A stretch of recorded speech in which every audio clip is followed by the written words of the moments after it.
Muy buenos días, amigas y amigos de la región andina y de otras partes de América Latina y del mundo hispanohablante.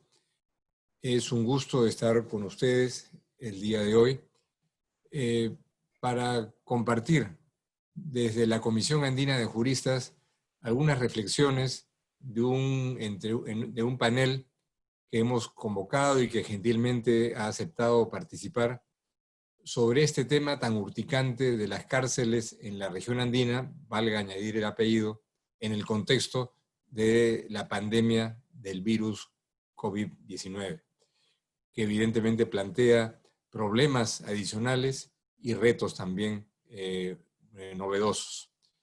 No voy a hacer ahora ningún comentario, sino lo haré después cuando me corresponda como integrante del panel, que está compuesto por varios juristas de primer nivel de la región andina. Waldo Albarracín de Bolivia, que es presidente de la Comisión Andina de Juristas y que ha sido rector hasta tiempo reciente de la Universidad de San Andrés de La Paz. Carlos Ayala, de Venezuela, que ha sido presidente de la Comisión Andina de Juristas, ha sido presidente de la Comisión Interamericana de Derechos Humanos y es ahora vicepresidente de la Comisión Internacional de Juristas. Humberto Sierra Porto, quien además de haber sido alto magistrado de la Corte Constitucional de Colombia, ha sido también presidente de la Comisión de la Corte Interamericana de Derechos Humanos, y Juan Pablo Olmedo, distinguido jurista de Chile, quien ha sido presidente de la Comisión de Transparencia de su país en años anteriores. Va a ayudarnos en la conducción del panel el penalista de larga trayectoria y abogado investigador de la Comisión Andina de Juristas, César Azabache, a quien cedo el uso de la palabra en este momento. Adelante, César, por favor. Muchas gracias, Diego. Muy buenos días con todos. El día de hoy nos organizaremos en un panel en base a 3 preguntas que intentarán aproximarnos a una descripción sobre la situación actual de las cárceles en la región. Cada uno de los participantes tendrá 5 minutos para alcanzar sus comentarios. Al final de la ronda completa, tendremos un espacio muy breve de 1 minuto por panelista para poder regresar sobre los asuntos que sean comentados o presentados por el público asistente.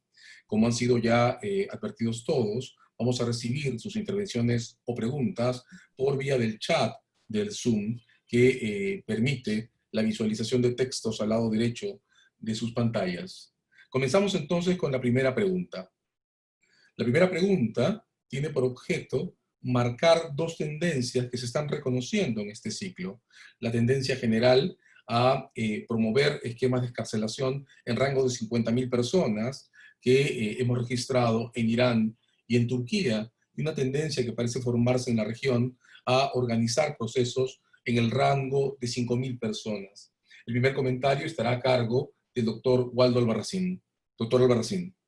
Entonces, justamente yo quería hacer referencia a que frente a las preguntas que se han planteado, en sentido de que en el marco de la emergencia sanitaria, si era razonable promover medidas de excarcelación masiva en los recintos carcelarios y focalizando la atención en la región americana y particularmente en mi país, debo decir que no solo es razonable, sino es ostensiblemente necesario promover estas excarcelaciones masivas desde el punto de vista precisamente de la pandemia, tomando en cuenta que los recintos carcelarios son centros de convivencia colectiva también masivas y por ende 1 o 2 personas que se contagian pueden promover la propagación exponencial de la pandemia en dichos recintos, afectando obviamente la salud, la vida de toda esa población carcelaria o arriesgándola, y porque no solo estamos hablando de personas que están recluidas allá por cuestiones de orden penal, sino de todo un personal de vigilancia, administrativo, etcétera. Entonces, hay un imperativo categórico en este momento para que los diferentes países de la región se adopten medidas específicas, concretas, para provocar escarcelaciones, obviamente tomando algunos parámetros. Probablemente no vamos a alcanzar las cantidades masivas que han puesto como ejemplo en Turquía o en Irán, pero sí, de acuerdo al número de una población carcelaria, es importante que los porcentajes que se están, los porcentajes de personas encarceladas sean relativamente importantes en el sentido, reitero, de controlar, obviamente, o de evitar contagios o de reducir al máximo los efectos de la situación perniciosa que se tiene producto de la pandemia.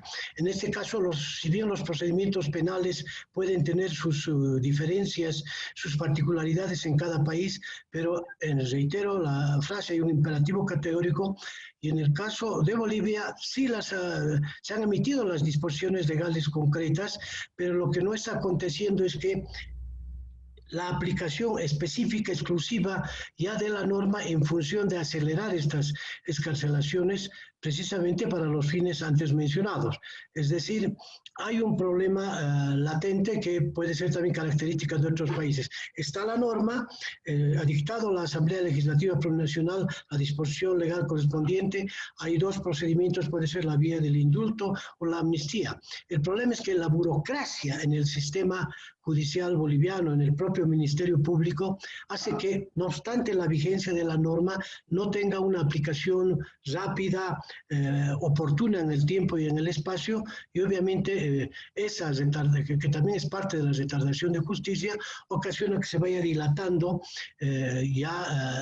la ejecución concreta de estas excarcelaciones. Sin embargo, yo reitero el principio, me parece fundamental que, existiendo ya la disposición legal pertinente, en una población de Bolivia que supera las 18.000 personas, acercándose a las 19.000, donde cerca del 70% de las personas recluidas están por si acaso detenidas, es decir, preventivamente, cuán importante es que en una coordinación Ministerio Público y órgano judicial se pongan, como se dice popularmente, las pilas para viabilizar, reitero, la libertad de personas que puedan ya ser favorecidas con este procedimiento en aras, reitero, de evitar una explosión masiva de la pandemia en los recintos carcelarios. Eso es lo que puedo mencionar en primera instancia respecto a esta primera pregunta.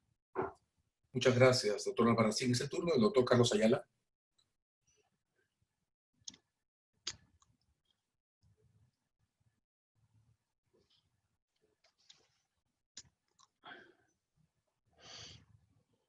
Su micrófono, por favor, doctor Ayala. Sí, muchas gracias.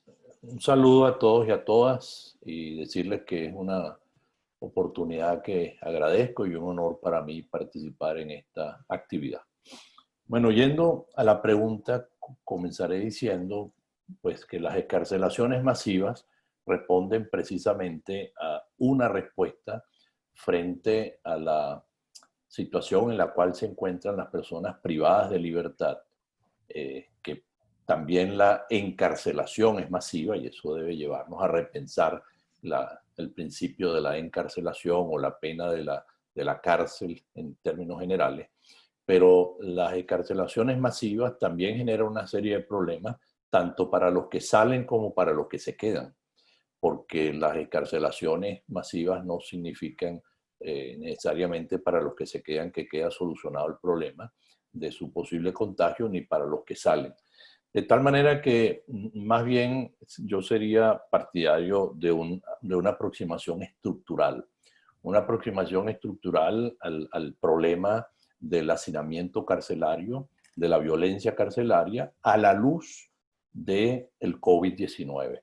El COVID-19 nos presenta una situación particular donde determinados grupos de personas en la sociedad se han convertido en grupos vulnerables. Y dentro de esos grupos vulnerables precisamente están las personas privadas de libertad, las personas en cárceles o en otros establecimientos, precisamente por la acumulación, por el hacinamiento, por la falta de condiciones sanitarias y por la falta en general de condiciones que permitan el distanciamiento social, con consecuencias que ya estamos viendo de posible contaminación dentro de las personas que se encuentran privados de libertad, como del personal de custodia. Por eso es que es interesante atender a nivel internacional las recomendaciones, los estándares internacionales que nos están recordando desde resoluciones de la Corte Interamericana de Derechos Humanos, pasando por la resolución 001 del 2020 de la Comisión Interamericana de Derechos Humanos, y a nivel de Naciones Unidas, la Oficina de la Alta Comisionada para los Derechos Humanos ha emitido una serie de directrices con relación a la población penitenciaria y la pandemia del COVID-19.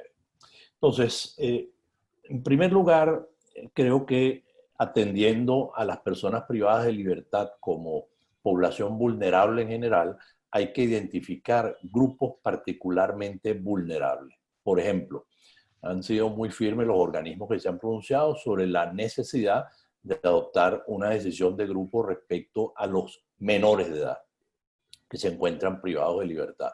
Hay varios establecimientos de distinta naturaleza, que no necesariamente son cárceles, donde hay un hacinamiento de menores, y aquí se está hablando de medidas de grupo, más bien donde podría haber determinadas excepciones justificadas. En segundo lugar, en relación a las mujeres, hacer énfasis en particular a las mujeres embarazadas, a las mujeres indígenas, las personas mayores de edad y un grupo de presos que la alta comisionada Michelle Bachelet ha hecho un énfasis bastante fuerte y sin excepciones ni miramientos, es el caso de los presos políticos. Es decir, ha llamado a los países que tienen presos políticos, incluido Venezuela, a que haga una liberación de estas personas que se encuentran detenidas sin justificación alguna. Por supuesto, está todo el tema que vamos a ver más adelante de la prisión preventiva, donde la regla debe ser libertad, y en América Latina hay promedios que pasan a la mitad y más allá de la mitad de la población carcelaria, y en aquellas situaciones en las cuales haya habido un cumplimiento de más de la mitad de la pena, por supuesto, cuando he llegado a las 2/3 partes de la pena. Indudablemente que estos beneficios de grupo ayudan mucho a la excarcelación y a prevenir el hacinamiento, pero como decía, tienen que adoptarse también medidas individuales, medidas individualizadas. El Estado tiene la responsabilidad de la custodia de la vida. Deben adoptarse medidas estructurales para el tratamiento de las personas que se encuentran dentro de las cárceles, aún después de estas medidas, para evitar su contagio, para garantizar su derecho a la salud, para garantizar otros derechos fundamentales como la alimentación y el trato humano. Entonces, por razones de tiempo lo dejaría aquí y solamente subrayar la importancia de que funcionen las instituciones y no sean únicamente medidas del Poder Ejecutivo, sino que sean los jueces quienes puedan supervisar que estas medidas también se adopten de acuerdo con los estándares internacionales de derechos humanos que hemos venido mencionando. Muchas gracias. Muchas gracias, doctor Ayala. Es el turno del doctor García Sayán. Sí, muy buenos días. Enlazando con lo que acaban de decir mis colegas Waldo Albarracín y Carlos Ayala, creo que una primera foto de esta situación en donde en la región andina hay entre 400.000 y 450.000 personas privadas de libertad en cárceles cuyas características en la mayoría de los casos son de saturación en su población, en los que grosso modo entre 40 y 50% en detención preventiva, tema sobre el cual efectivamente volveremos después, ¿no? Entonces, en el contexto es más o menos obvio que estos lugares de hacinamiento son lugares privilegiados para el contagio del virus, y así está siendo. En el Perú hay cerca de 200 internos que ya han fallecido, para dar solo el ejemplo de un país, y más de 12 funcionarios del sistema penitenciario con igual triste resultado de su fallecimiento. De manera que sería este el momento para hacer una revisión de una política penitenciaria con estos resultados tan desastrosos y de tantas repercusiones, porque en el sistema de salud esto genera un impacto inmediato. Las personas que se enferman dentro de las cárceles pasan a ocupar camas que son escasas y que están ya sobrepasadas en su demanda por la población que está fuera de las rejas. Creo que hay una primera constatación, es que hay una excesiva cautela en general en América Latina para actuar frente a este tema y dar pasos después de 3 meses que ya se ha detectado la presencia del virus, para avanzar a una velocidad mayor y con resultados más importantes. ¿Cuál puede ser la principal explicación? Creo que tiene que ver con la poca legitimidad social que podrían tener medidas de liberación de muchísimas personas en una sociedad que está amenazada por la delincuencia, en donde lo que cae mejor a muchos sectores sociales es penas duras y la indiferencia frente a las personas que están privadas de libertad.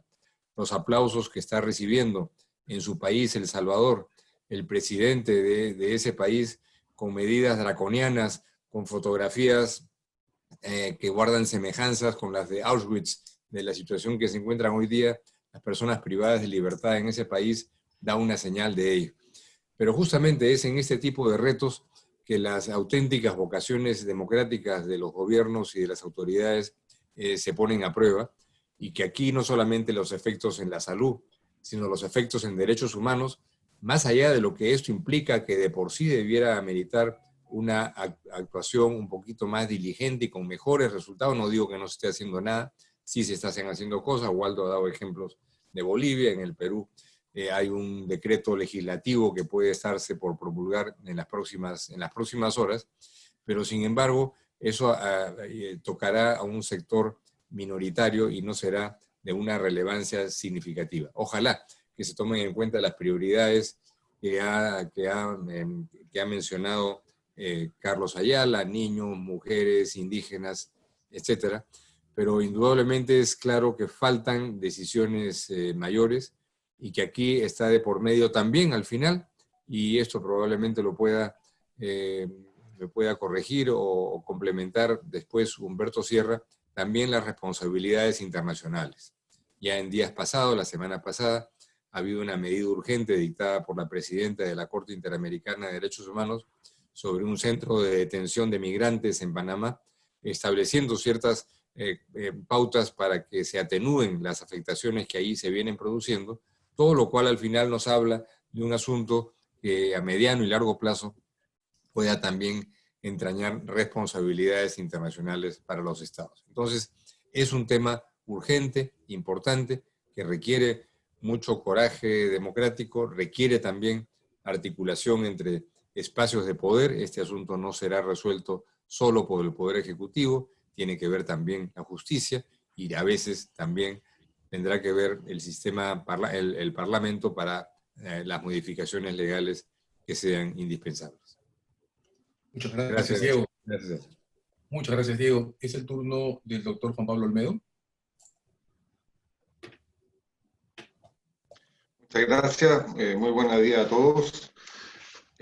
Sí, yo quisiera, tal vez, voy a coincidir con algunos de los temas planteados ya, agregar un par de contextos que me parece importante hoy día, que favorece efectivamente la revisión de las políticas públicas vinculadas a justicia, sector justicia, y particularmente lo que tiene que ver con el régimen penitenciario y de represión en general, que es lo que está sucediendo en Estados Unidos a propósito de las protestas. Me parece que aquí hay una conexión, básicamente hay una voluntad de proceder a revisiones profundas de los sistemas de policía y, por tanto, de los sistemas penitenciarios. Y creo que estamos entrando conjuntamente con pandemia.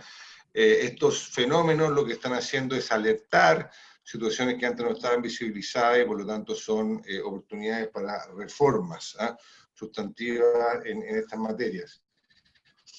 Efectivamente, yo creo que hay un consenso en la región respecto de que todo el sistema carcelario está sobrepasado. Por lo tanto, yo creo que las medidas que se están adoptando tienen que ir, ahí concuerdo con lo que señala el profesor Ayala, a más bien a una visión de reformas institucionales profundas de largo plazo. En los temas de indulto particular, yo creo que lo que estamos viendo, y ahí hay un documento de trabajo muy interesante que se nos hicieron llegar para los efectos de comentarios, que la tendencia en Latinoamérica es a no implementar esa medida de manera excesiva, con límites, acceso a beneficiarios de la misma en función de los grupos de protegidos. Yo creo que la pregunta aquí es otra. La pregunta que hay que hacer es ¿por qué tenemos tanto grupo identificado, sea por penas o sea por personas, por delitos o por personas, narcotráfico o criminales de lesa humanidad, que tienen estatutos que prohíben o que hacen muy difícil la excarcelación? Entonces, aquí me parece que la comunidad internacional, por ejemplo, podría ser muy interesante tener mayores precisiones por parte de las propias comisiones o órganos reguladores de soft law para los efectos de cómo aplicar medidas de excarcelación en el nuevo contexto mundial respecto de temas de narcotráfico, de corrupción. O sea, hay una gran disparidad de criterios. En Chile, por ejemplo, el tema de crímenes de lesa humanidad es un tema no resuelto. Y tal vez necesitamos ahí un poquito más de colaboración para los efectos de poder ver cómo se puede ir ampliando o no esa materia. Me parece que las preocupaciones latinoamericanas en función de crimen organizado y seguridad y el régimen democrático también hace que la experiencia sea distinta a aquellas mencionadas al principio de países como Turquía o como Irán, que pueden promover tal vez procesos de excarcelaciones de mayor envergadura. Aquí me vinculo con temas efectivamente de responsabilidad estatal en nuestras sociedades y me gustaría tal vez dejarlo hasta ahí en esta primera vuelta para seguir la conversación después. Muchas gracias. Uno del doctor Humberto Sierra Porto.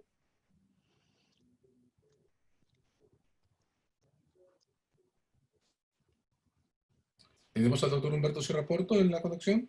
Sí, el micrófono no lo tiene conectado Humberto. Ahora sí.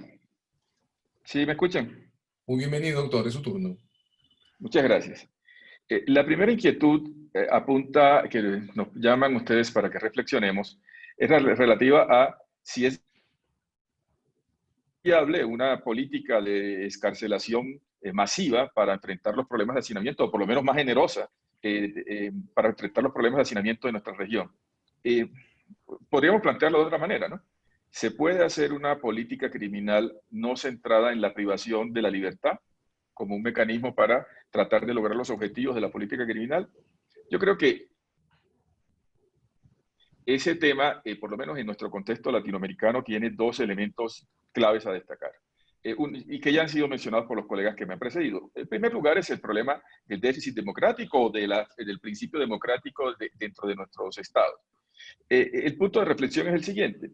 Existe una relación directa entre abandono, dejación, el deber de dejación del deber de diligencia en materia de derechos de la población carcelaria de nuestros estados. En buena parte esto, ¿por qué se explica? ¿Cuál es el fundamento de esta actitud de dejación frente a los derechos de las personas privadas de la libertad? Pues yo creo que tiene mucho que ver con el tema de los derechos políticos. La inexistencia de derechos políticos que no tengan el derecho al voto determina dejación de interés político, una mengua en el necesario impulso político, en las iniciativas de políticas públicas y en la disposición de recursos para mejorar sus condiciones. Las condiciones, la negligencia del Estado frente a la población carcelaria, yo creo que tiene una explicación muy importante en su insignificancia electoral. En un sistema democrático donde la población carcelaria está excluida del derecho al sufragio, deja de ser una prioridad política en un sistema democrático y tienen que ser otros órganos, las defensorías del pueblo, las cortes, los juristas, quienes tienen que entrar a esa protección de este sector olvidado por la lógica del sistema democrático. En Colombia eso es muy significativo cuando uno observa, por ejemplo, cómo las garantías y la protección en materia carcelaria esencialmente se centran en la población, en los guardas, en los vigilantes que tienen sindicatos y que efectivamente por tener derecho al voto tienen una mayor presencia y visibilidad por parte del Estado. Un segundo aspecto que explica un poco las dificultades y la imposibilidad, para decirlo en palabras claras, de hacer una política de excarcelación masiva en nuestros países es un tema ya más de política criminal, y es el desconocimiento o la ausencia de sintonía entre los objetivos del tratamiento penitenciario con la percepción y la sensibilidad social. Este es un elemento clave. El objetivo, todos lo conocemos. El objetivo del tratamiento penitenciario es preparar al condenado mediante su resocialización para la vida en libertad. Este objetivo, por la manera como efectivamente se está dando la privación de la libertad, no es creíble para la sociedad, es desconocido, no es aceptado por la mayor parte de la población. Los gobiernos, por el contrario, muchos tienen su política legislativa y de promesas alrededor de tratar de evitar los propósitos que siempre nosotros reconocemos como objetivos del tratamiento penitenciario. Por ejemplo, en nuestro país, en este momento, pues, fue elegido con un discurso duro de recrudecimiento de las penas para todas las personas que incumplan la ley. Proyectos de cadena perpetua, proyectos de pena de muerte que son constantes en la práctica política de nuestro país. Y a esto le sumamos una cosa: la lógica de los sistemas acusatorios, la actitud de las fiscalías también apuntan a tener una posición dura, acusatoria, de denunciante, y no una actitud reflexiva, equilibrada, como debería hacerse normalmente. Entonces, esto se ha visto reflejado, por lo menos en mi país, en una tímida y podríamos decir que casi que inexistente política de excarcelación en estos tiempos de coronavirus, donde sí, se siguen los mismos criterios que decía Carlos, muy bien señalados en un artículo: toda la población vulnerable se dirige la norma, pero luego establecen exclusiones, y las exclusiones son de decenas de tipos penales que en la práctica suponen una excarcelación mínima y relevante frente a la población que se encuentra en este momento en nuestro país. Entonces, de cobertura democrática y desconocimiento o incomprensión de falta de sintonía entre los objetivos de la política criminal y la percepción social, lo que genera, por supuesto, lo que siempre se denomina como populismo punitivo. Finalmente, yo quiero simplemente destacar que en Colombia este debate sobre la pertinencia de una política criminal que no esté centrada en la privación de la libertad, sino en otro tipo de medidas alternativas, está en boga por el tema de la justicia transicional. La justicia transicional colombiana ha permitido no encarcelar, no utilizar el mecanismo de la pena privativa para miles de personas, más de alrededor de 10.000 guerrilleros, alrededor de 3, dentro de esa lógica, la experiencia a estas medidas alternativas ha mostrado en Colombia el éxito que tienen este tipo de actuaciones, pero también las complejidades y las dificultades de la carcelación. La justicia transicional es quizá en nuestro país la experiencia más esperanzadora sobre el buen suceso que podría realizarse con políticas diferentes a la privación de la libertad para tratar el crimen y la delincuencia. Muchas gracias. Muchas gracias, doctor Sierra. Pasamos a la segunda pregunta.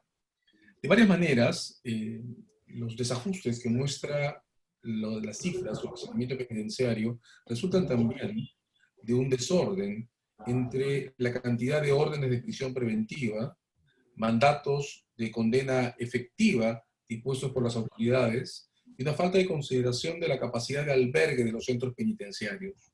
Preguntamos entonces, ¿qué impide en nuestra región que los gobiernos puedan ejecutar medidas de prisión preventiva o condenas efectivas a cárcel, tomando en cuenta la capacidad de albergue de las prisiones? En los países en que estas variables se combinan, el tiempo de espera para encontrar un lugar en las cárceles se completa o se asegura con el uso de grilletes electrónicos. Junto a este problema, la falta de consideración de la capacidad efectiva de albergue en prisiones, y en nuestros países se están utilizando procedimientos de aseguramiento como pulseras o grilletes electrónicos.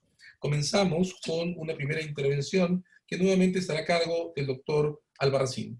Tiene la palabra, doctor Albarracín. Muchas gracias. Yo inicio con una pregunta. ¿Qué estaría aconteciendo en la hipótesis de que no estuviéramos viviendo el drama del COVID-19? Es decir, no habría problema de la pandemia.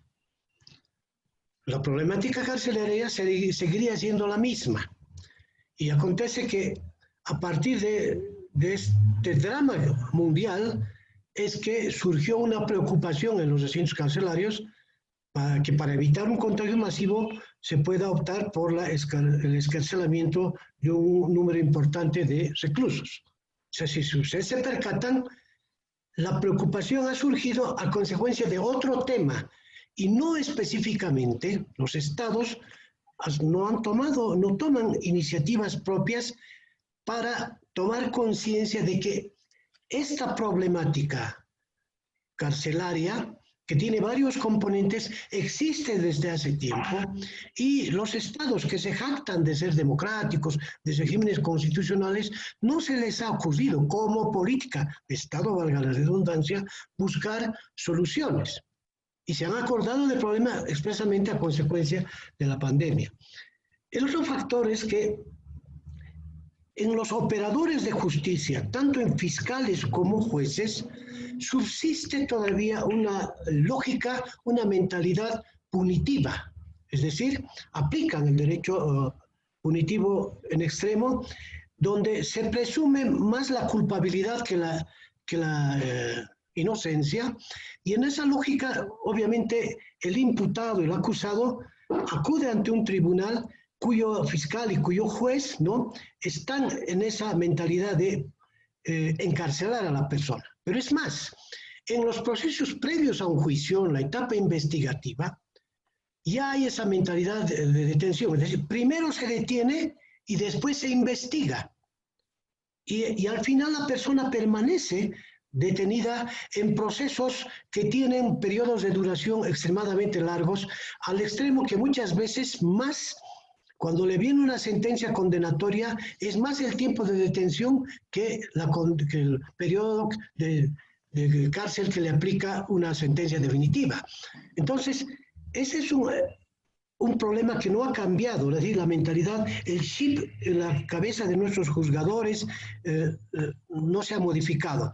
Ahora, ahí hay una responsabilidad no solo de los propios protagonistas, jueces o fiscales, sino de las otras instancias que los designan, porque lamentablemente en el órgano legislativo, etcétera, donde se promueve, por ejemplo, la designación de autoridades de alto rango, no prima, ¿no es cierto?, la meritocracia, no prima la vocación de justicia, la trayectoria, etcétera, o el apostolado del derecho. Generalmente terminan siendo designados autoridades judiciales los que están muy vinculados a los órganos de poder político. O sea, en otras palabras, esa designación es casi relacionada con esa militancia política, porque el gobernante no desea la independencia de poderes. En los gobiernos, en mi país y en otros, lo que se requiere más bien es que existan juzgadores que sean muy afines al órgano ejecutivo, al gobernante, para que no lo interpelen y de todas maneras para que la sociedad civil no encuentre una plena independencia en la reivindicación de sus derechos.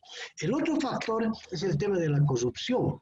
Es decir, la posibilidad de una detención o de una subsecuente libertad, ya sea provisional, en fin, depende mucho también de la estatura moral del juez. Y resulta que, por lo menos en mi país, no me atrevería a hablar por respeto a la realidad de otros países, pero en el mío, los jueces y los fiscales que están integrados por abogados más parecen abogángsters que abogados. Y le ponen precio a sus sentencias. Disculpe que lo diga de manera tan dura, tan cruda, pero esa es la realidad. Pero no es realidad de esta coyuntura, es una realidad histórica de, pongamos, de 30 o 40 años atrás. En consecuencia, ese juez que no es un apóstol del derecho, ese fiscal que está por otros motivos ejerciendo el cargo, le pone precio a su requerimiento, el juez le pone precio a su fallo, y en ese escenario desfavorable, obviamente la persona que no tiene recursos termina siendo sancionada a veces, no digo siempre, a veces más por pobre que por delincuente. Y esto ocasiona una es decir, un incremento exponencial, obviamente, de la población carcelaria. Y quiero terminar señalando otro factor que también es preocupante y que no se ha resuelto en Latinoamérica y particularmente en Bolivia. Es el tema de la debilidad institucional tanto del órgano judicial que del Ministerio Público, que obedece al problema que decía en un principio. Es decir, si la autoridad es nombrada por favoritismo político, por afinidad al al gobernante, etc. Entonces, resulta que especialmente en los casos que de alguna manera tienen una connotación política, la libertad, la detención, la inocencia y la culpabilidad de esa persona depende mucho del criterio político del juez. Miren, un ejemplo concreto.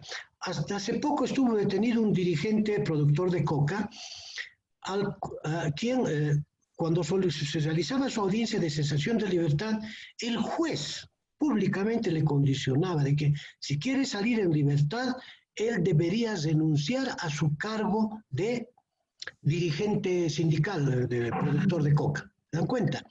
En consecuencia, ante esa combinatoria tan frontal, pero tan anticonstitucional, además, ¿no?, era imposible encontrar justicia. Y estoy mencionando un caso emblemático representativo de otros tantos. Por consiguiente, otro factor que afecta a los derechos de las personas recluidas es esa debilidad institucional que se traduce en una ostensible falta de independencia política de las entidades que intervienen en un proceso judicial. Muchas gracias, doctor Albarracín. ¿Es el turno del doctor Carlos Ayala? Sí, muchas gracias. Con relación a esta pregunta, bueno, indudablemente ya vamos tocando un tema que también seguiremos hablando sobre él, que es el tema que tiene que ver mucho con la población carcelaria y la prisión preventiva. Pero vamos a enfocarnos directamente a si se debería tomar en cuenta la capacidad física de los centros penitenciarios para ordenar la detención de las personas. Mi respuesta es tajante y mi respuesta es que sí. Mi respuesta es que los jueces deberían tomar en cuenta esa circunstancia para privar a una persona en un centro determinado, porque el juez tiene que ser responsable, porque el juez tiene que saber que si condena a esa persona a determinado establecimiento penitenciario, no solamente le va a estar afectando la libertad, sino va a estar afectando otros tantos derechos que pueden llegar en muchos casos hasta el derecho a la vida misma, ¿verdad? Entonces, no es que el juez de una manera fría en su despacho simplemente condena y automáticamente manda a una persona a la cárcel independientemente de saber a dónde se está mandando. Ahora, esto indudablemente exige jueces, valga la redundancia, que sean jueces y que no sean meros aplicadores de principios matemáticos de la justicia penal, pero esto de nuevo va a un sistema mucho más estructural. La legislación penal debería prever esto. El Parlamento, los congresos deberían estar conscientes de esta situación y en este sentido no se trata de construir más cárceles como política única, sino de construir establecimientos adecuados y dignos para que las personas cuya libertad va a ser privada, bueno, sea privada con dignidad. No se les priva de su dignidad, se les priva de su libertad personal. Entonces aquí hay responsabilidades de los órganos políticos como son el Poder Legislativo en lo que hace a legislación, aprobación de recursos penitenciarios, recursos para centros penitenciarios, recursos presupuestarios y los poderes ejecutivos. Es decir, no tendría que todo terminar solamente en el juez, pero el juez al final es el guardián de los derechos fundamentales y el juez debería tener esa libertad. Hemos visto casos en varios países, incluyendo en Estados Unidos varios ejemplos importantes en el estado de California, donde jueces se han negado a mandar a las personas a determinadas prisiones que ya están hacinadas y que llevar a esas personas allí sería condenarlas a una pena adicional a la privación de libertad. Ahora, esto además implica una existencia de fiscales del Ministerio Público y, como decíamos antes, de jueces profesionales, independientes, que no tengan miedo a sufrir las consecuencias de las decisiones que adopten y que apliquen estándares internacionales sobre derechos humanos. Indudablemente que parte del problema en la región se solucionaría, y de esto vamos a seguir hablando, si ciertamente nos tomáramos en serio el principio de la libertad durante el proceso. Si ciertamente la excepción motivada, razonada, fuese la privación durante el proceso por causales, como sabemos, expresamente determinadas. Pero además, recordemos que la prisión como pena en la historia de la humanidad es muy reciente. Antes eran algunas penas alternativas, algunas peores, como la horca, pero otras como la expulsión de la ciudad, como el rechazo por un plazo de tiempo, etc. Yo creo que la política criminal, el derecho penal, la criminología tiene que pensar y aplicarse mecanismos distintos, mecanismos de régimen abierto, supervisados, mecanismos que permitan que la única consecuencia de la persona condenada por determinados delitos a determinados años sea como un garrote que cae, usted va a la cárcel, es la única opción. Y yo creo en que el juez debe tomar en cuenta a qué cárcel lo está enviando, en qué condiciones lo está enviando y tener alternativas en sus manos, precisamente en aplicación de los principios que deben regir la justicia penal, que comienza por la humanización de la justicia y la dignidad de la persona. Lo dejaría por ahora hasta allí. Muchas gracias. Gracias, doctor Ayala. Es el turno del doctor García Sayán. Sí, enlazando con lo que se ha dicho y con un tema que mencionó Humberto Sierra, el tema de la calidad democrática de una sociedad, este es un tema en el que evidentemente estamos ante ello, la falta de una calidad democrática extendida, que tiene que ver no solamente, por supuesto, con las decisiones de jueces y de fiscales, sino con algo que de alguna forma legitima y explica eso, que es una percepción social extendida y un papel de los medios de comunicación, que por lo general fomentan esa actitud en la que una persona que es detenida por cualquier delito inmediatamente es considerada ya culpable, y la percepción generalizada es que esa persona ya está en la cárcel y en consecuencia está condenada, con comillas, no importa que las tenga. Entonces, eso es algo que tiene que ver con esa calidad democrática insuficiente y se resuelve con liderazgos democráticos. La pregunta es, ¿cómo es que eso puede llevarse a la práctica? ¿Es esto un tema exclusivo de nuestros países? No, no es así. Es una cosa que está extendida por otros lados.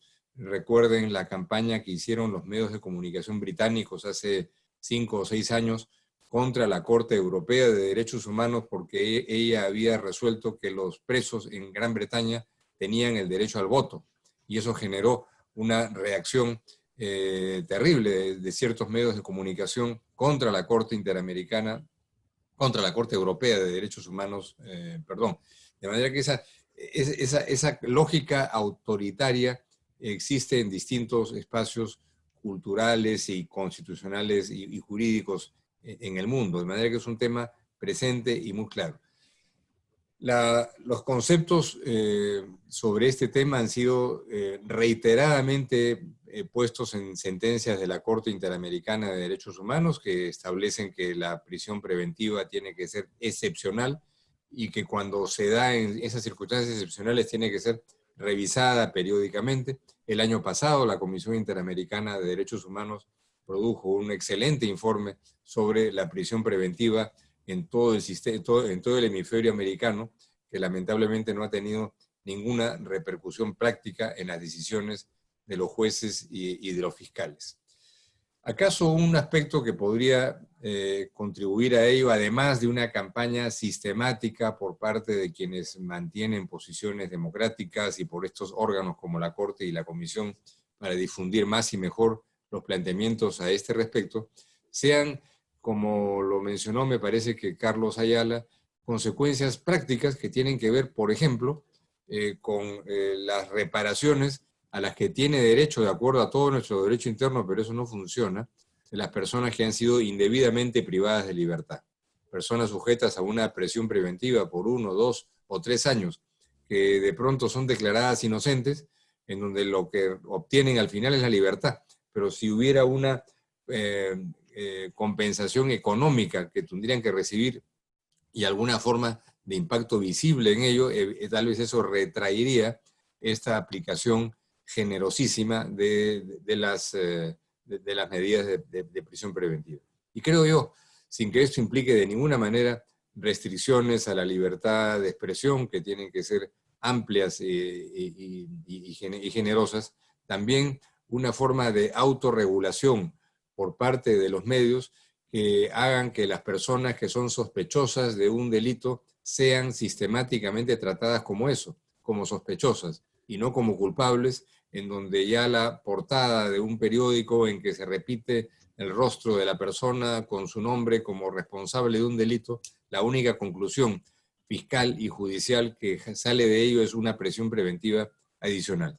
Y por supuesto, compartiendo lo que ha dicho Carlos, que naturalmente todo juez, todo fiscal tiene que saber cuáles son los límites físicos que tiene un centro penitenciario si es que se adopta con tanta facilidad una detención preventiva. Estamos pues en un tema muy importante que no deja de tener aristas sensibles en varios países, los casos de corrupción que son tan sensibles, están las personas investigadas bajo una detención preventiva y naturalmente eso abre un tema de discusión sobre si es que estas ideas las extenderíamos generosamente a las personas indicadas por corrupción o se excluirían junto con otros delitos como el de violación sexual, en donde las víctimas de esos hechos indudablemente tienen un temor fundado de poderse encontrar con esa persona que considera responsable de los hechos, encontrárselo en la calle. Grilletes electrónicos, ¿por qué no funcionan? Es una pregunta para la que no hay tiempo ya para dar una respuesta. Hasta ahí llegaría mi comentario, César. Muchas gracias, Diego. ¿Es el turno del doctor Olmedo? Sí, muchas gracias. A ver, yo quisiera tomarme tal vez de palabras de Humberto cuando plantea el tema de la cultura de justicia restaurativa que se está instalando en nuestra región. Por ahí yo creo que el camino correcto, que ya se viene también desarrollándose un tiempo atrás de manera cauta, de manera experimental, pero creo que esta situación que nos afecta a nivel mundial hace que se vibren esas discusiones nuevamente y esas políticas.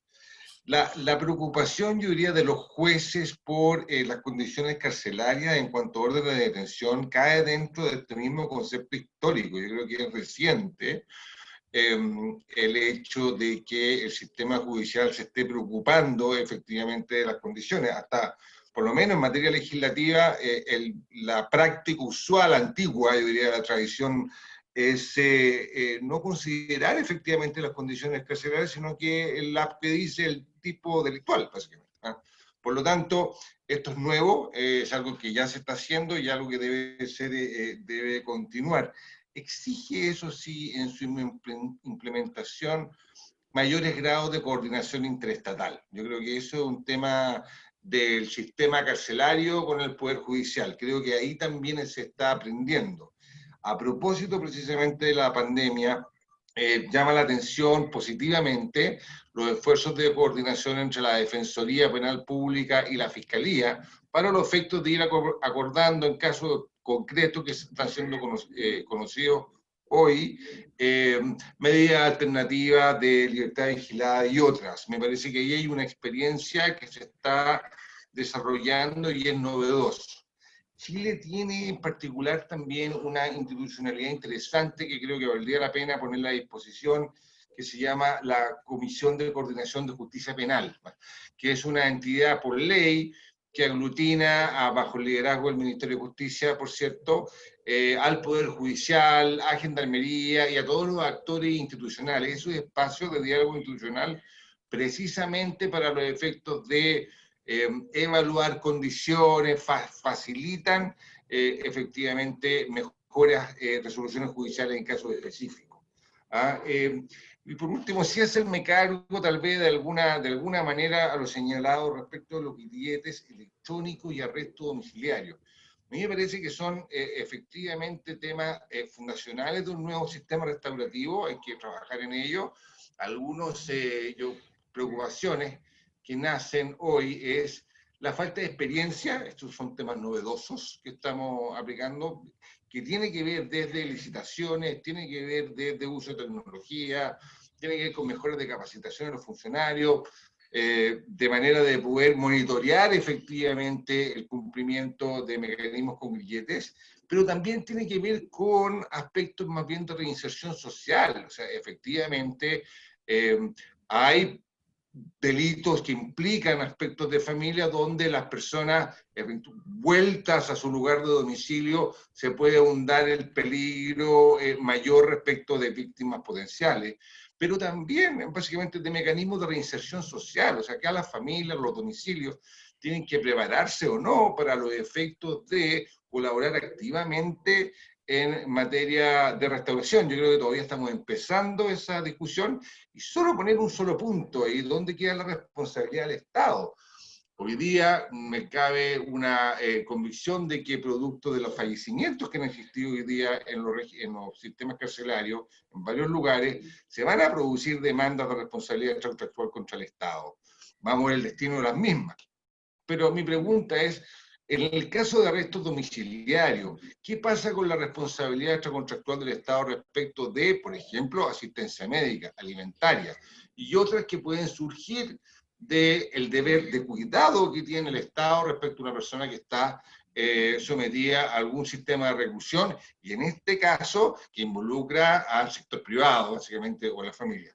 Yo creo que son más preguntas que respuestas, pero creo que esos son los caminos que se hay que ir navegando y generando conocimiento. Hasta aquí lo dejo. Muchas gracias, doctor. Es el turno del doctor Sierra Porto.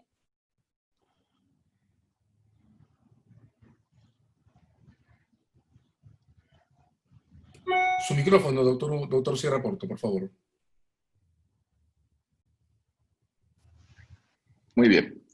Hace unos 5 años, estando en la Corte Interamericana como presidente, visité Santo Domingo y nos encontramos con que la noticia de primera plana era un accidente de tránsito en la cual un muchacho, un niño bien, en su carro deportivo, tal vez con problemas de alcohol, a toda velocidad había matado a 5 trabajadores que en la madrugada se dirigían al trabajo y el escándalo era porque luego de haberlo detenido, haberlo realizado todos los trámites iniciales, le dieron la libertad y no le impusieron la medida privativa de libertad. Y el escándalo fue terrible y la presión contra el juez y el debate y las preguntas que me hicieron durante todo el tiempo no fueron nada que ver con otros temas, sino con ese punto en concreto de la detención preventiva, si era justo o no que este tipo de una persona que haya cometido semejante delito no era capaz, no podía estar apresada inmediatamente. Esto para decir algo que ya lo señalaba Carlos, el problema es que en materia de la detención preventiva hay un consenso social mayoritario de que debe ser una medida ordinaria. La única manera de evitar utilizar de ordinario la detención preventiva es esencialmente a través de unas medidas contramayoritarias, y las medidas contramayoritarias dependen de los jueces, de la independencia judicial. Y es allí donde creo que está el punto central a la hora de reflexionar sobre este tema. Es decir, ya la solución en materia de medidas privativas de la libertad de carácter transitorio es sencillo. Tanto los fiscales como los jueces tienen que respetar una serie de criterios a la hora de decidir sobre estas medidas. Primero, solamente pueden ser decretadas cuando hay un peligro de evasión, de fuga. En segundo, cuando la persona pueda entorpecer el juzgamiento si queda en libertad. Y en tercer lugar, el criterio de que no pueden ser indefinidas estas privaciones y que deben ser revisadas periódicamente. Ese es el criterio y la jurisprudencia de la Corte y todas las decisiones internacionales han ido siempre en ese mismo sentido. Sin embargo, la realidad ha sido otra.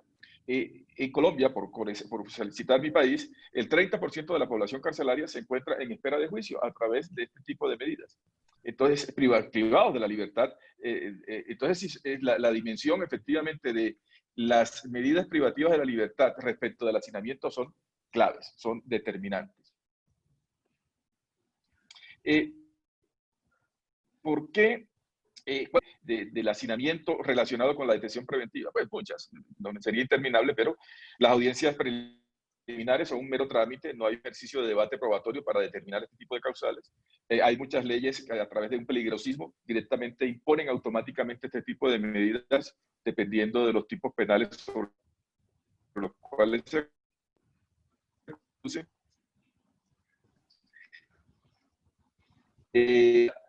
ineficaces dentro de esas, tienen muchísimas dificultades y en la práctica han conducido a la o a la evasión de la justicia en más de un caso.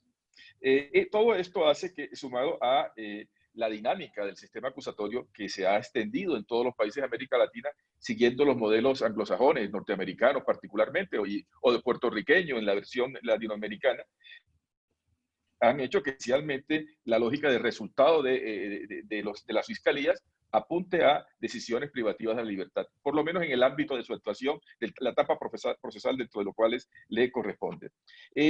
La realidad, entonces, es esa. Hay una serie de factores que también creo que es importante destacar, y es que supone por qué la justicia, por qué se va de la justicia, por qué las decisiones que tienen que no conceden este tipo de detenciones privativas no tienen asidero, no tienen no para la presunción de inocencia, que generaciones totalmente diferentes a lo esencialmente hay varios aspectos, la falta de recursos de personal, por otra parte las medidas no privativas de libertad en muchas ocasiones son supervisadas por distintos órganos que no lo hacen de una manera efectiva. Hay grandes, por lo menos en mi país hemos tenido unos grandes escándalos por corrupción en materia de brazaletes. En alguna ocasión se demostró que prácticamente más de la mitad de los brazaletes que se estaban utilizando no tenían efectivamente mecanismos de control.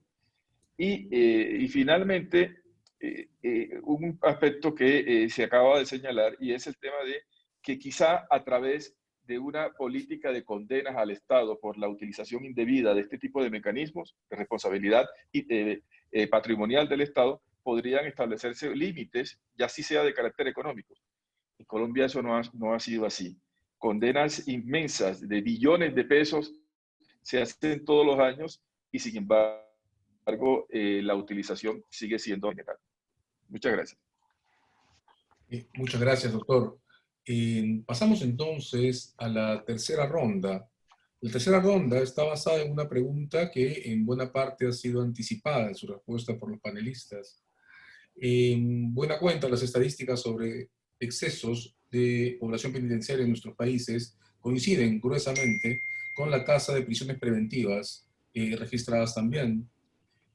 Interrogamos entonces a nuestros panelistas sobre la posibilidad de generalizar políticas que diferencien los lugares de reclusión de los no condenados de aquellos otros que se utilizan para las personas condenadas.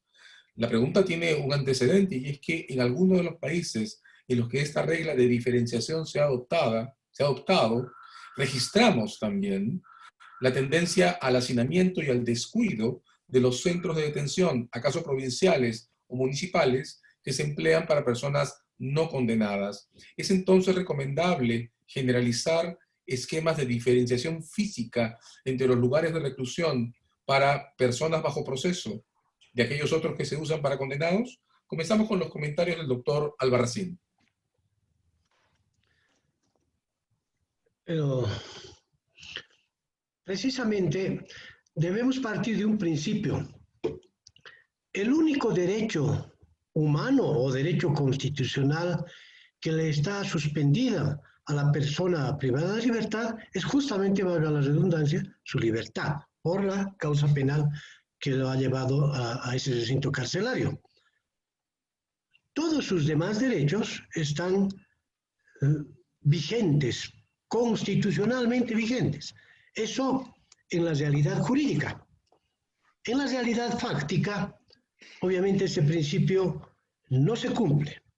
Primero porque, si bien tanto en los principios enarbolados por la Constitución como en las normas sustantivas y adjetivas de materia penal, se prevé la clasificación de acuerdo a la dimensión del delito, a la gravedad del delito, para ubicar a un detenido en un determinado recinto, en la realidad fáctica, el lugar de donde esté o la celda donde esté recluida una persona depende fundamentalmente del grado de influencia económica que tenga el detenido.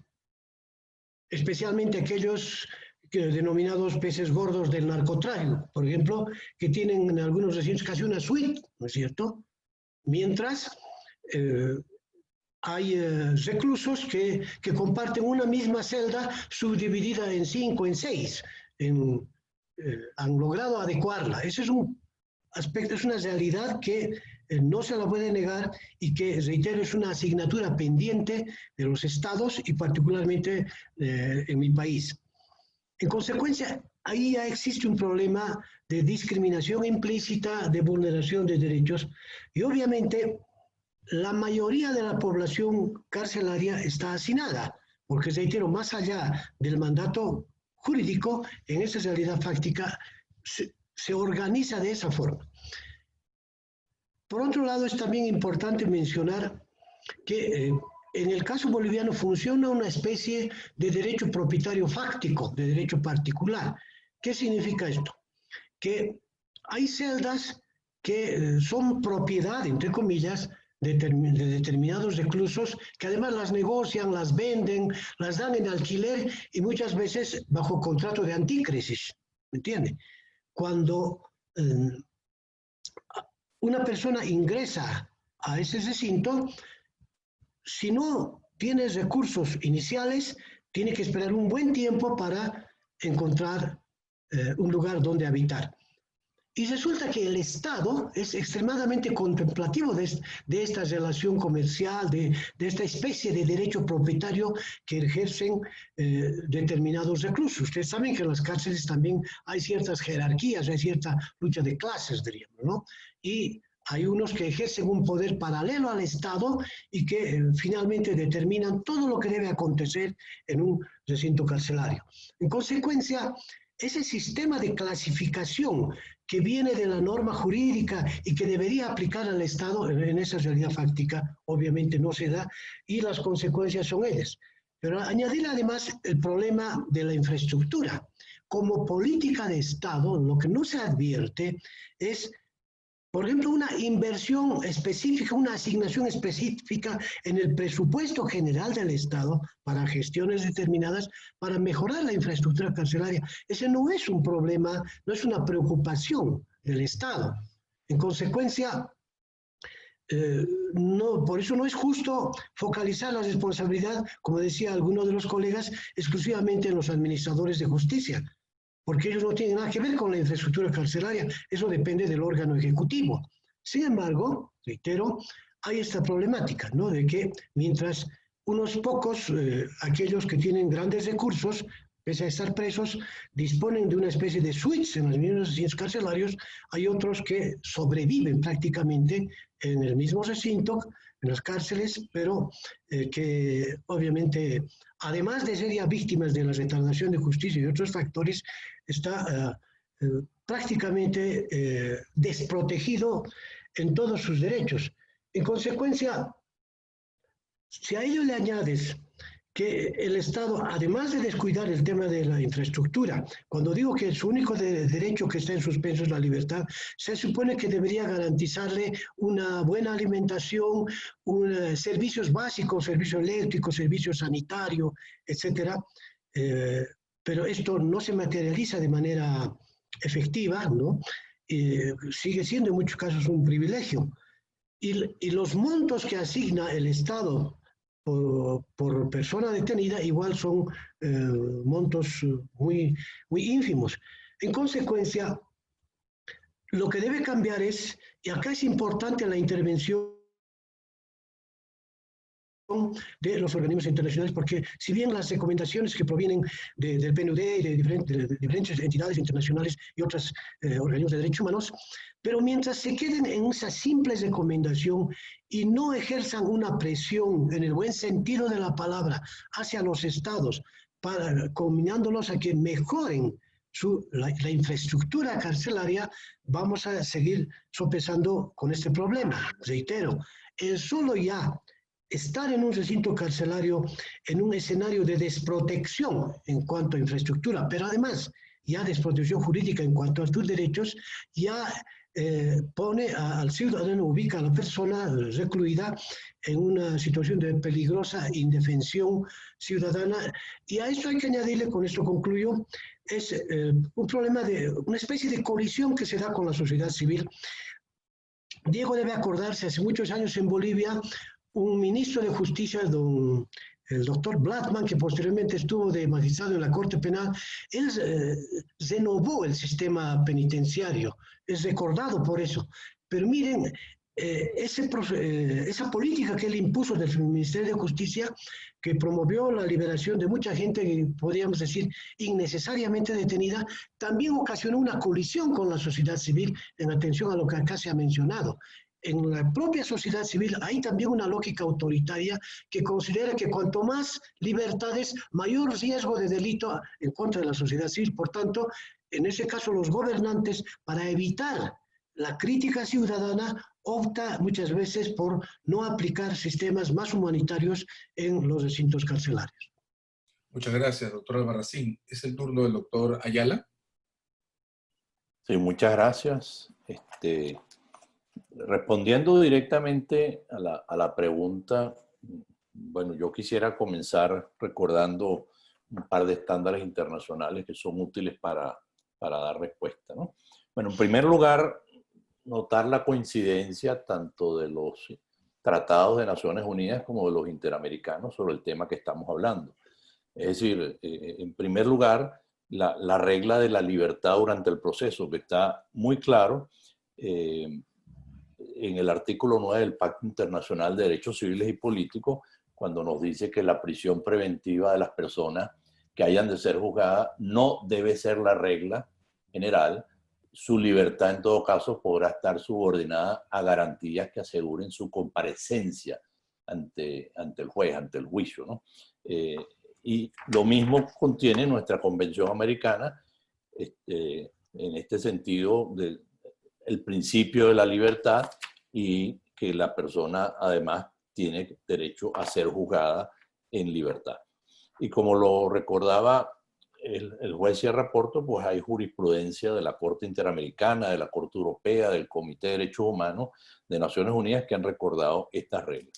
Y es muy importante que entonces la primera opción no es la prisión preventiva, la primera opción es la libertad durante el proceso, salvo las excepciones que nos recordaba Sierra Porto, pero en todo caso, en esas situaciones, tiene derecho a que sea revisada su detención. Y como dice el Pacto Internacional, tiene derecho a recurrir para que un juez decida en la brevedad posible sobre la legalidad de su prisión y ordene su libertad si la prisión pues, fuera ilegal. Entonces, muy importante el control judicial de estas detenciones y el control internacional.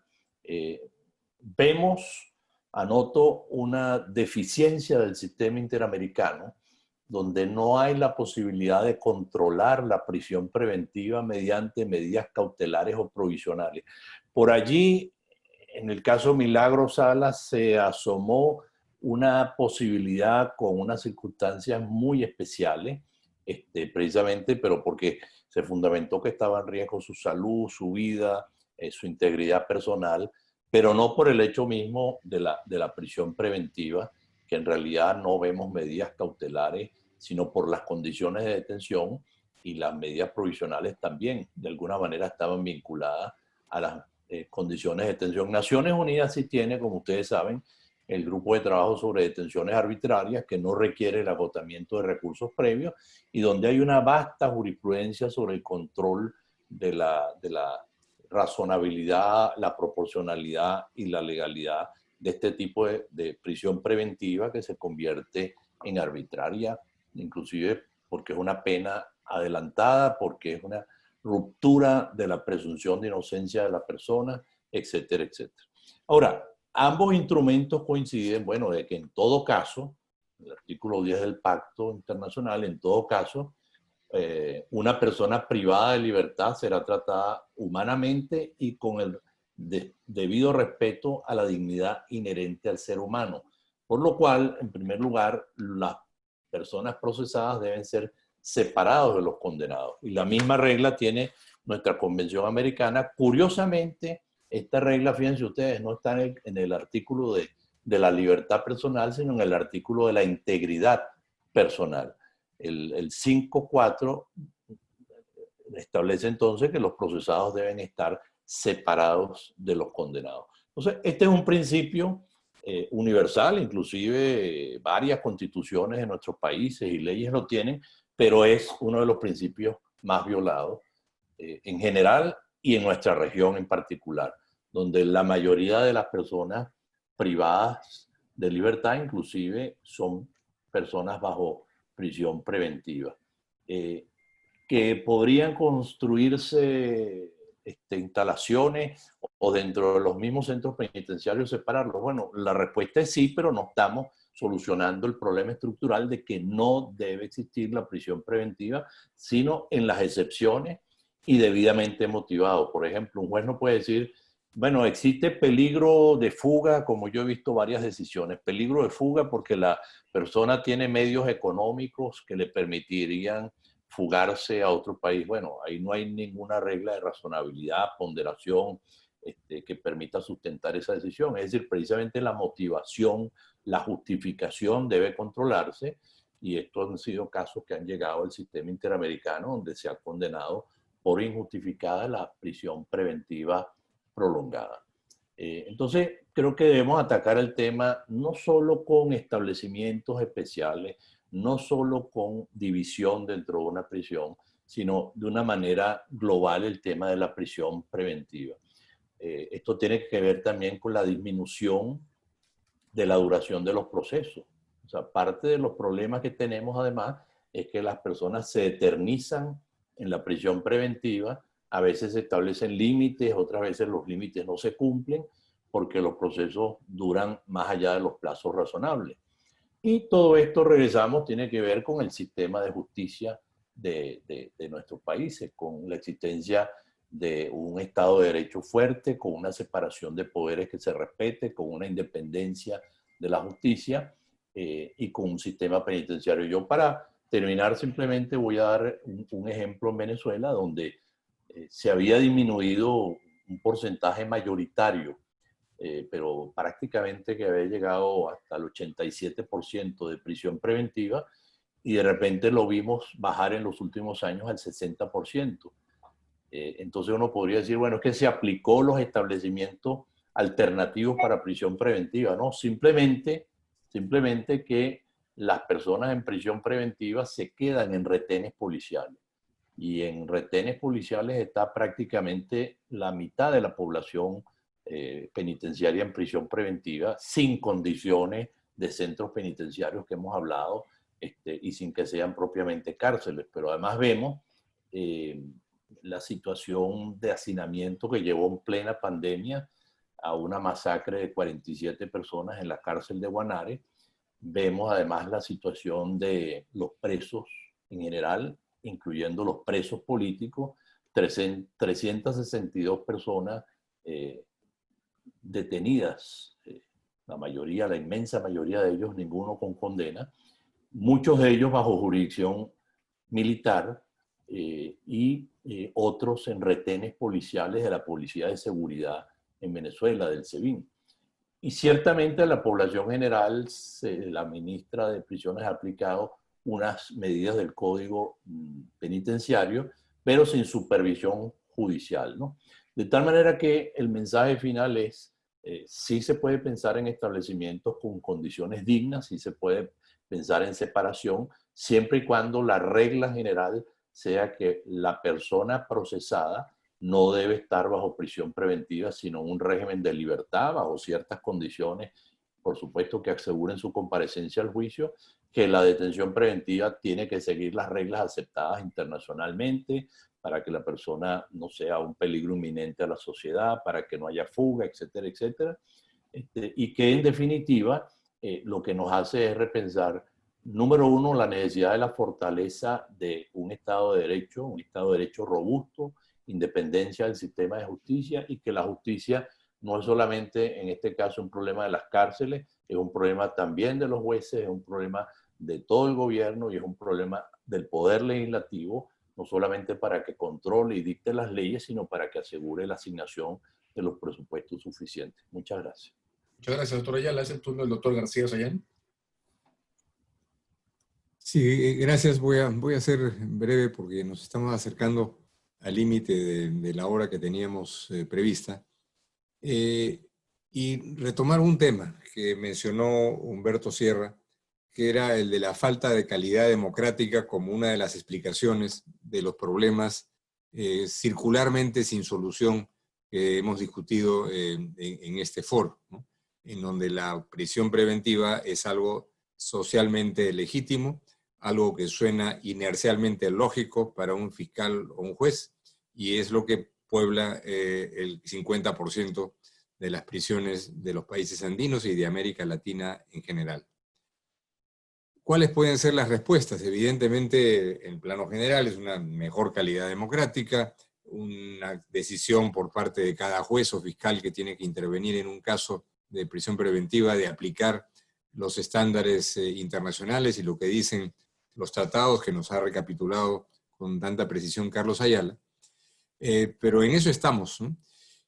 Y por eso yo quiero poner aquí dos ejemplos de dos decisiones jurisdiccionales importantes que se han tomado la semana pasada, que pueden ser un punto, no sé si de partida, pero una línea de reflexión y de acción jurisdiccional importante.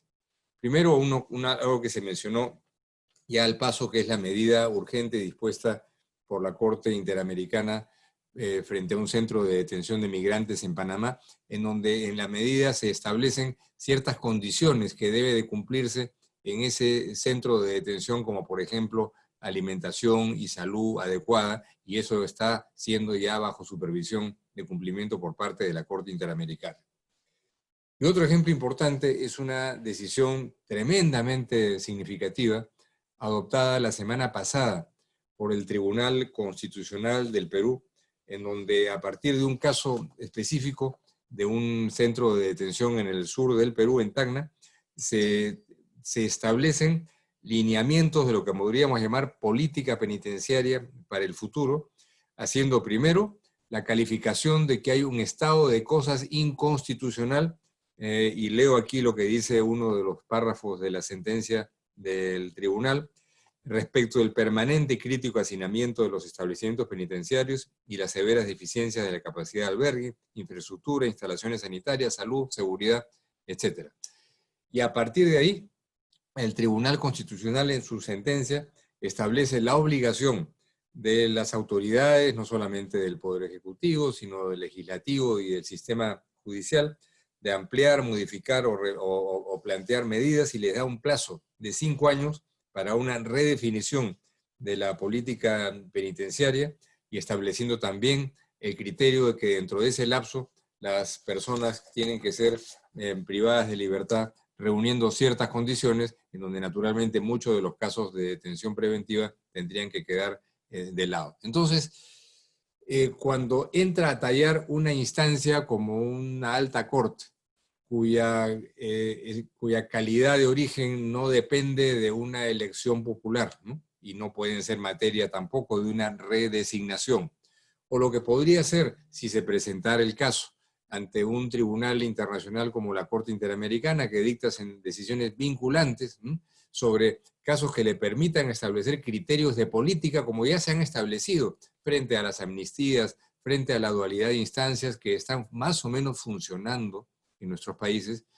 Yo pensaría mucho en lo que puede hacerse desde las altas cortes cuando éstas tengan independencia, naturalmente requisito indispensable, y también dentro del espacio jurisdiccional de la Corte Interamericana cuando le llegue una materia para pronunciarse de esa manera.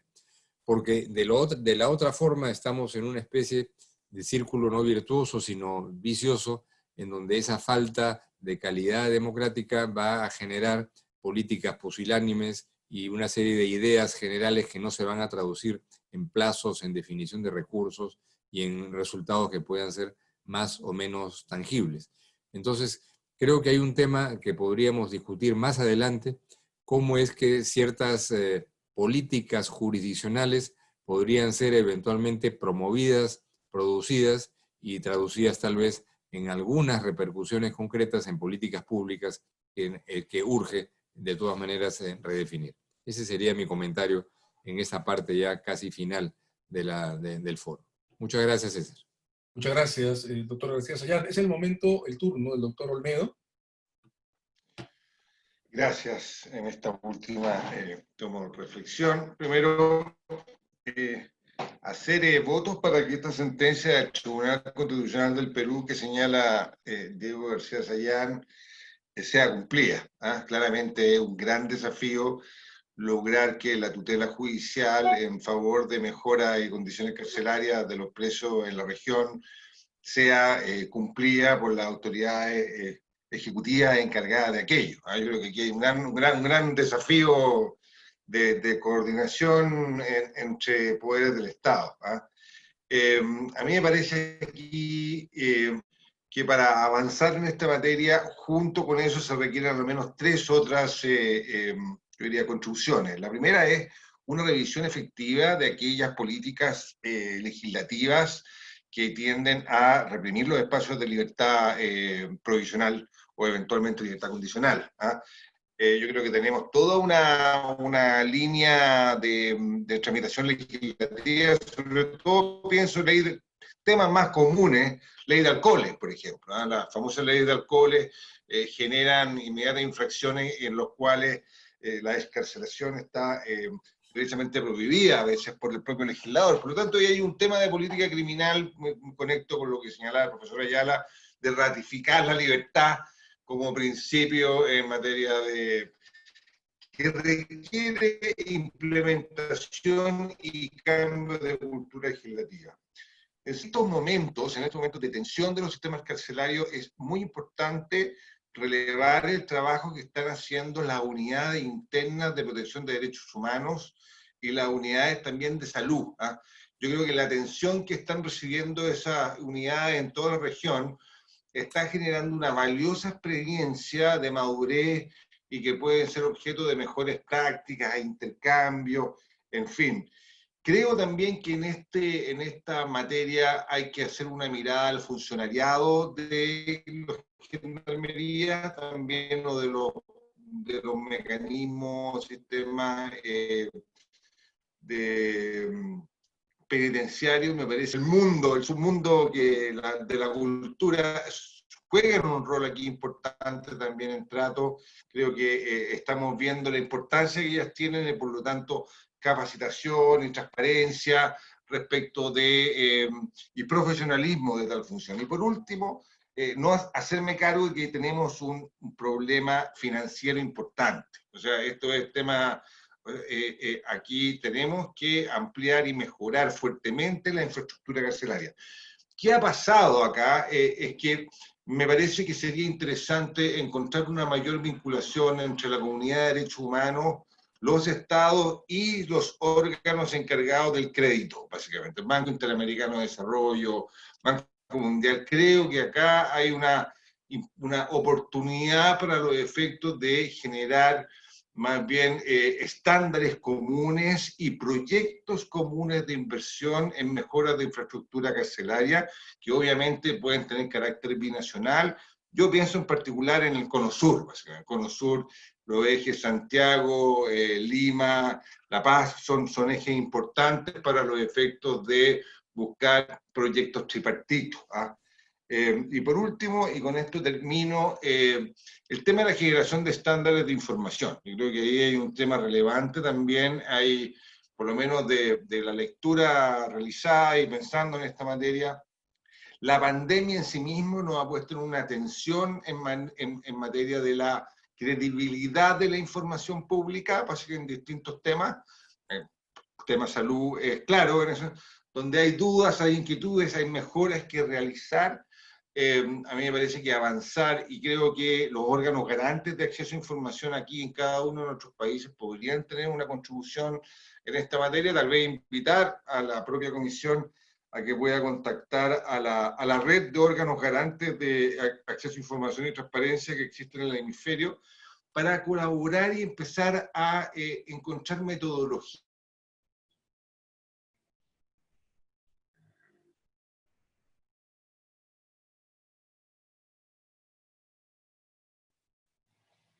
Queremos que se refresque la imagen.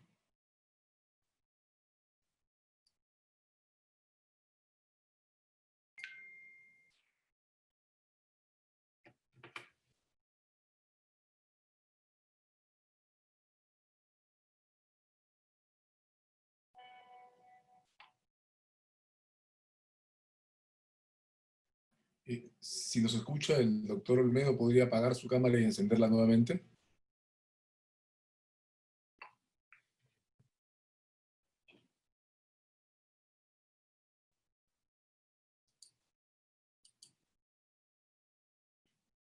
Hoy hemos tenido un problema técnico con la intervención del doctor Olmedo. Haremos un cierre con él en cuanto pueda reconectarse. Vamos a pasar entonces el turno al doctor Sierra Porto. Su micro, doctor Sierra Porto, por favor.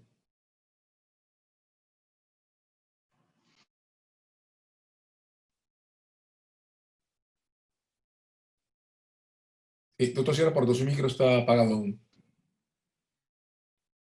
¿Probamos?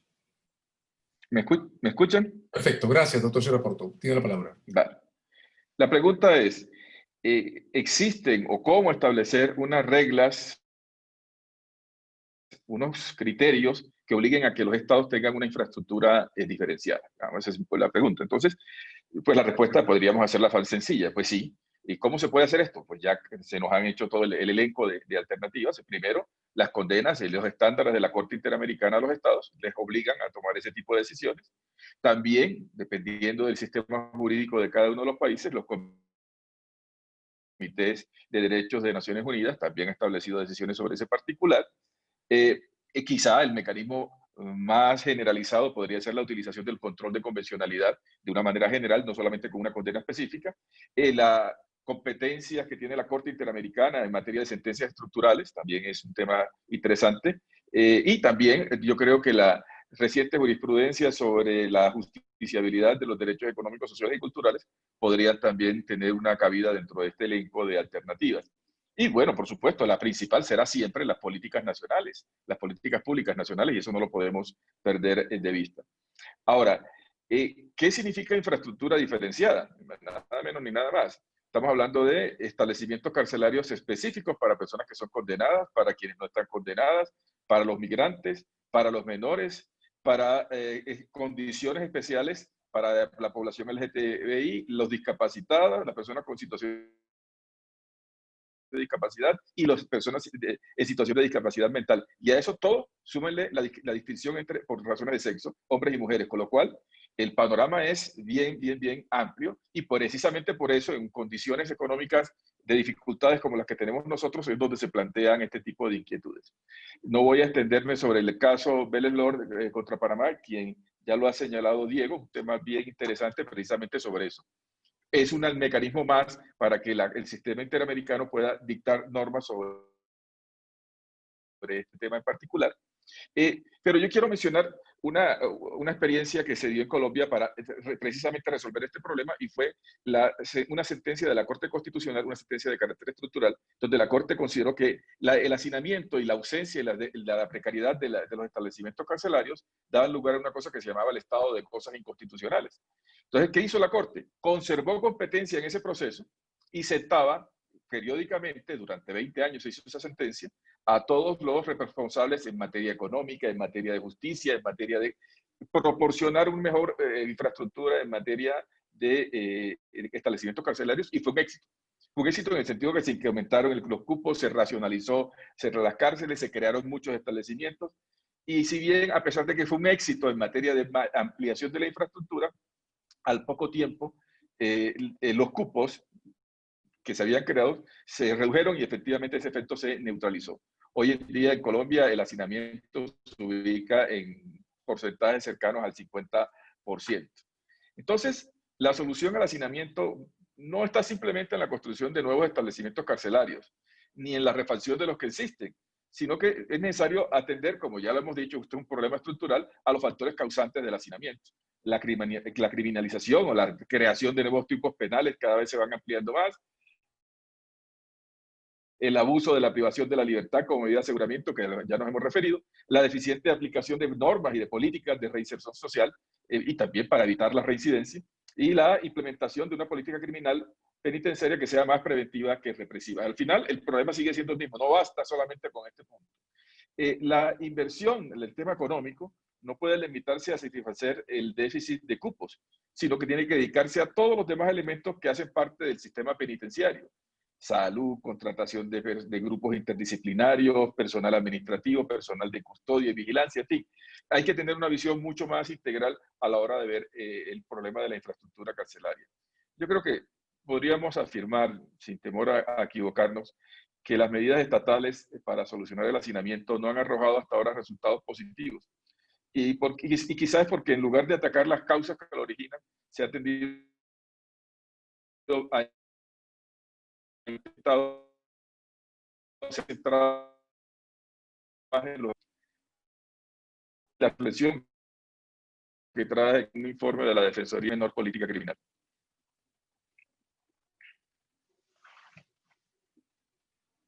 Ya está liberado, dejó de estar el profesor Olmedo. Sí, perfecto. Muchas gracias, doctor Serra Porta. Doctor Olmedo, estaba usted cerrando su intervención cuando se congeló la imagen. Si quiere cerrarla en este momento. Su micrófono, por favor. No, simplemente compartir, yo creo que tanto Humberto ha clarificado bastante el punto que una política de inversión en infraestructura básicamente requiere efectivamente considerar elementos no solamente físicos, sino también culturales, logísticos, de coordinación y de gestión, como lo que se han planteado, pero sí tal vez ratificar el tema financiero y de dónde obtener recursos financieros hoy día, en los cuales la región se ve mermada por una depresión fuerte y donde cabe esperar que nuestro gobierno efectivamente la cartera presupuestaria va a estar bastante limitada. Ahí yo creo que hay que buscar salidas innovativas, básicamente, ¿eh? Y esas salidas innovativas pasan, creo, una de ellas por lo menos, es por integrar los regímenes penitenciarios, a lo menos en países donde podamos tener algunos tráficos de personas, básicamente, como diría Cono Sur, que ameriten una visión conjunta de tratamiento. Y creo que desde ahí se pueden obtener mejoras sustanciales para los efectos de infraestructura, cultura y práctica, básicamente. Entonces ahí lo dejaría hasta ahí. Muchas gracias. Muchas gracias, doctor Olmedo. Bueno, las coincidencias son profundas. Creo que lo que queda marcar es una agenda de temas pendientes que justificarán que esta discusión se mantenga abierta. En materia de los contextos institucionales tenemos ideas fuertes sobre la generación de contraestímulos basados en la imposición de costos vinculados al daño a personas inocentes en prisión preventiva. Tenemos ideas fuertes en punto a abrir la discusión sobre la vigencia de los derechos políticos de las personas en prisión, derechos políticos que podrían convertirlas en sujetos activos de políticas públicas y de demandas electorales. Tenemos un reclamo fuerte en punto a la observación de políticas de recepción estructuradas de la propia sociedad civil, pero también desde las autoridades públicas, y un tema sensible sobre el que tendremos que regresar permanentemente, las reglas de exclusión vinculadas a asuntos como violencia sexual y corrupción, que afectan la percepción del derecho vigente en todos los países de nuestra región.